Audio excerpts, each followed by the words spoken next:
Cito as vereadoras e vereadores que registrem os seus votos.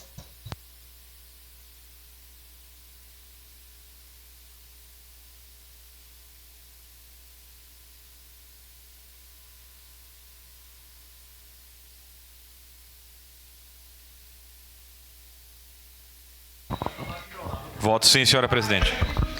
Vereador Lucas Dil vota sim. Voto sim, senhora presidente. Vereador Cadori vota sim.